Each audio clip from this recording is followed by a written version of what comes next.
From trending, dito naman tayo sa classic, iconic dish ng mga Kapampangan na sisig. Pangontra raw sa pagduduwal ng mga buntis. Kung manyaman na sisig lang din ang usapan, with calamansi and sili at served on a sizzling plate yan. Pero sa kinikilala na sisig capital of the Philippines na Angeles City, ang beloved pulutan, imbis na umuusok, binilog-bilog, pausok. It's familiar but different. It's different but the same. Aba, nakakashook na sisig version. Dito rin matitikman. Chef, what are we going to prepare today, sir? Sisig croquetas. Sisig croquetas. Okay. So basically, it's a traditional sisig. Pag sinabi po nating traditional, kasi kayo po ay Kapampangan. Yes. Yung pag sinabi niyo pong traditional, ano po yung definition niyo ng traditional? Siguro yung ano lang, pinaka-pure sa panlasa ng Filipino or Kapampangan sisig. Okay.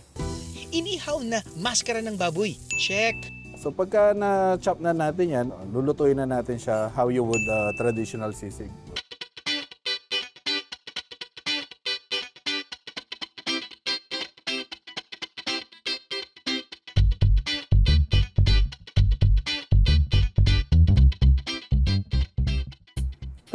Traditionally rin naman kasi ang sisig, hindi rin naman siya talaga niluluto. Oh, I mean, hindi na siya ginigisa. Hindi na sila ginigisa. Chef, naglalagay ka din po ba ng liver? O... Liver. Liver din naglalagay. Meron tayo. Pagka nilagyan mo na ng sibuyas yan na yung traditional. Yun na yun. sisig. Kakainin mo na yan. Yan, kakainin mo na. Pero sa Tito Boy version kasi, chill natin ulit yan. I-chill. Oh, so what happens when you chill it? So yung fats, yun yung magko-congeal. Okay. Parang magkakaroon siya ng parang magiging gelatin siya. Gelatinous type of texture. Okay. Magbabind siya. Okay. So yung binding na yun yung point na kailangan natin para ma-form natin yung croquetas. So ito na yung labor of love. Kailangan mo pang bind pa, no? I-chill mo na naman siya ulit. I-chill na naman? Oo, i-chill mo na naman siya ulit. Ilang hours of preparation kailangan for the croquetas? Usually around, parang bigay mo na yung buong araw mo. Para maging malutong, babalutin lang ito ng egg whites, flour at breadcrumbs. Pero hindi sa pagpiprito natatapos ang sisig na ito.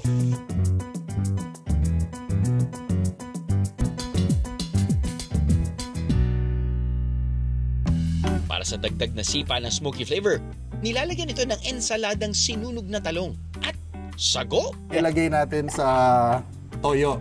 So, nilagay sa toyo. So you get, akala nga minsan ng mga guests, akala nila caviar.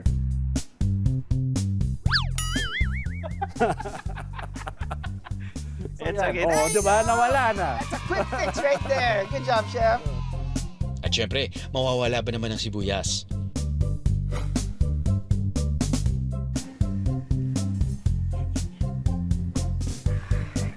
Parang ito na siguro yung pinakamagandang sisig na nakita ko. Lalo na nalaman ko kung gaano katagal o gaano kahaba yung proseso.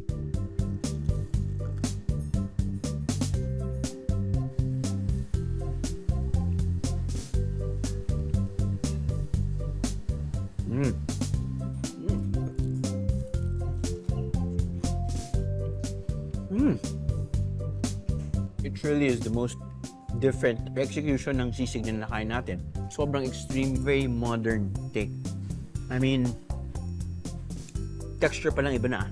Dahil syempre, yung croquetas mo, crunchy. Okay?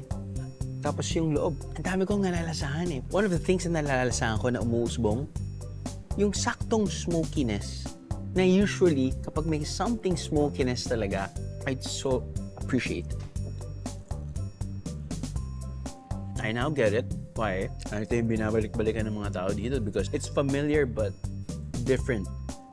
It's different but the same. Pero ang nauna raw na bersyon ng sisig, pangontra raw ng mga buntis sa pagdudual. Sinasabi nila yan sa mga buntis sapagkat kapag buntis ka, iba yung lasa mo, gusto mo palaging tumuduwal. So nasabi nilang, sisigan mo ito. Hindi gusto sabihin kakain mo ay sisig. Gusto sabihin, sisigan mo ito to eat something na yung prutas na maasim. At masasabi raw na malapit na bersyon nito, ang sisig matwa. Yung Tatak Kapampangan, yung sisig matuwa. Kasi yun doon nag-start at yun ay napakasimple. At lahat na ng sinasabi ng sisig noong unang panahon, nandoon lahat eh. Ang tinaguriang guardian of the Kapampangan Kitchen. Siya mismo ang magpapatikim sa atin yan. Nice to see you. It's been a while. Ano naman po yung ating i-prepare? Sisig matuwa. Sisig matwa. Ano pa ba ibig sabihin ng matwa? Parang antigo, matanda. Parang Antigo? kasing tanda. Hindi ko kayo tumatanda. Hindi ko kayo tumatanda. So yun po yung Kapampangan, matuwa. Matuwa Medyo is antigo. Oo, Medyo... antigo. Yung pinakaunang sisig, nag-start ito noong 1732. Wow! So, alam mo, pagdating talaga sa food history, no? Talagang alam na alam niyo po, no? Nag-start yan, prutas. Prutas. Oo. Hindi po baboy. Hindi pa, yung start niya. Kasi akala ng mga Espanyol, ang mga Pilipino, mga Kapampangan, hindi nagkakain ng salad. Nagulat sila nung pinakita ng Kapampangan, meron sila yung papaya nga, Opo. yung sisig. Ano po yung difference nun dito sa mga sangkap? Medyo quite similar. Medyo, kaya Alam ko lang- walang mayonnaise. Hindi na original wala, yan. tsaka walang iklog. Walang itlog. Hindi, ang kakaiba lang yan, ang sisig matuwa, may parang sabaw. May sabaw. Kasi because of the vinegar. So hindi po siya parang served on a hot plate. Yung moderno ngayon, parang siya, parang niinit mo pa. Pero ito, kahit na ilang araw mong huwag kakainin kasi wala pang kuryente noon, Opo. pwede siya. Simple lang ang paghahanda nito.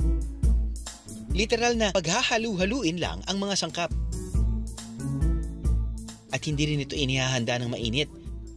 Very salad ang atake!